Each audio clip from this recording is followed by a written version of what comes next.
우리나라에는 묻지 마라 갑자생이라고 해서 1924년 갑자년생들이 무진 고생을 했다는 전설이 있습니다.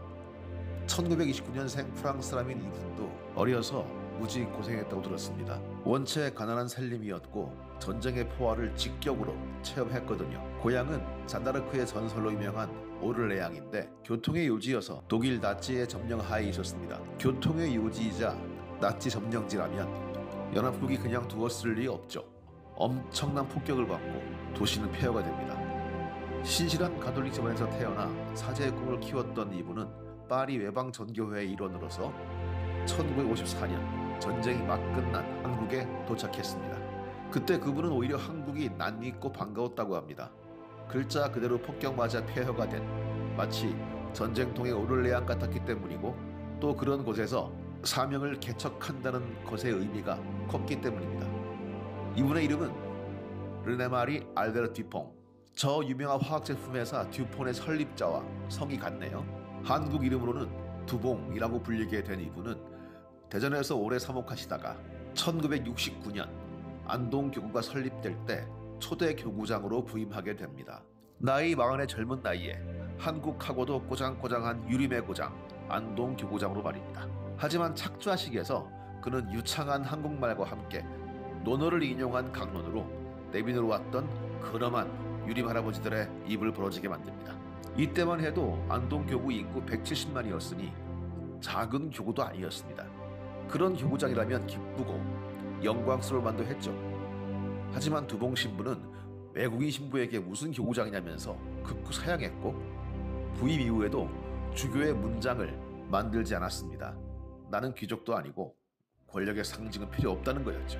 뿐만 아니라 그 이후에도 끊임없이 교구장 사임을 청원했습니다. 하지만 안동교구장 두봉주교는 한국 현대사에 천주님이 내리신 몇 안 되는 축복 가운데 하나였습니다. 기쁘고 떳떳하게 그분이 내세우신 안동교구 선언문의 글머리입니다.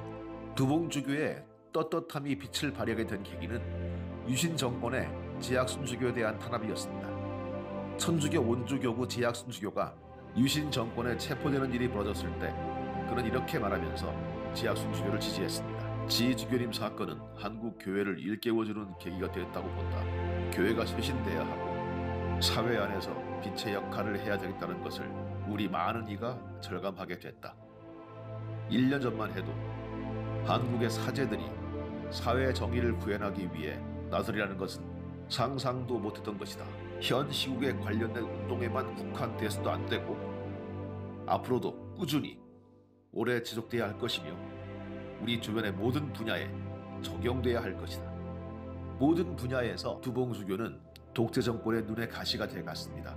그 대표적인 사건이 오원춘 양심선언 사건입니다. 관에서 재배를 권장했던 시마바라라는 품종의 감자가 토양에 맞지 않았는지 한 해 농사를 망치고 말았습니다. 이때 경북 영양군에 살던 오원춘이란 농민이 가톨릭 농민회를 중심으로 농민들을 조직하고 정부에 항의하여 약간의 보상을 받아냈습니다. 그런데 어느 날 오원춘이 행방불명됐다가 다시 나타납니다. 그는 충격적인 토로를 합니다. 기관원들에게 납치돼서 울릉도까지 끌려다니며 갖은 협박과 회유를 받았다는 사실이었습니다. 가톨릭 교인으로서 그는 양심선언을 통해 그 과정을 밝힙니다. 기쁘고 떳떳한 두봉주교 휘하에 천주교 안동교구는 이 납치 사건을 그냥 넘어가는 것은 예수를 따르는 이들로서 있을 수 없는 일이라고 생각을 하고 이를 세상에 폭로합니다. 온 나라가 발칵 뒤집히는 순간이었죠. 그러나 얼치기 소설쓰기의 명수였던 경찰은 매우 엉뚱한 방식으로 이에 대응합니다.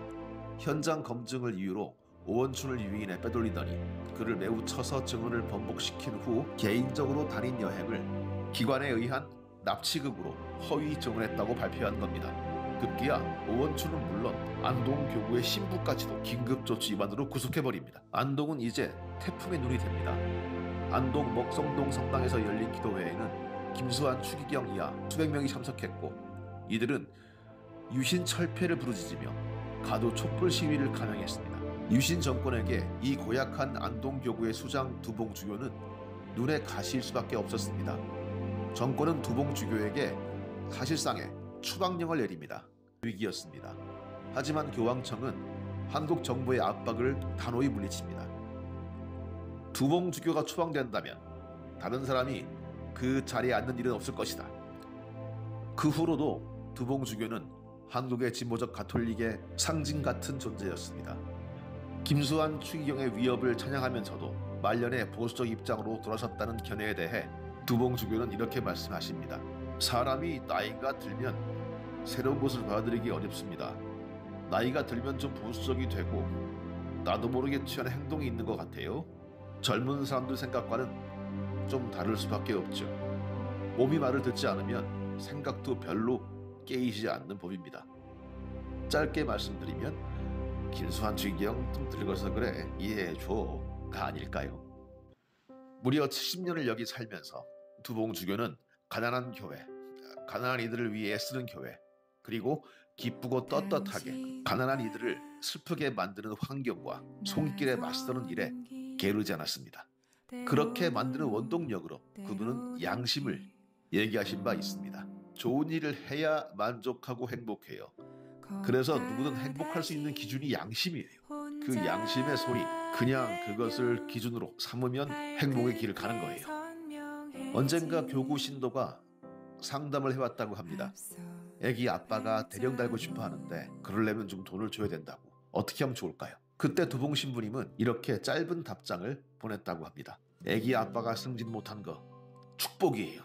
그리고 이 말을 들은 남편은 주교님은 영원한 멘토이십니다. 환호를 질렀다고 하고요. 대령 되고 싶었을 겁니다. 그러나 그렇게 무리해서 양심을 어기면서 되는 것보다는 양심의 명령에 따르는 게 기쁘고 떳떳한 일이었겠죠. 주교와 신도는 그렇게 통했던 겁니다. 두봉 주교님이 세상을 떠나셨습니다. 천주님께서 이 땅에 보내신 축복 가운데 하나, 우리에게 기쁨이 무엇인지와 떳떳함이 무엇인지를 알려주셨던 두봉 신부님의 천국 가심을 믿습니다. 그 뜻이 하늘에서 이루어지듯 땅에서도 이루어지이다. 발을 적셔 온 힘으로 걸어갈 때 당신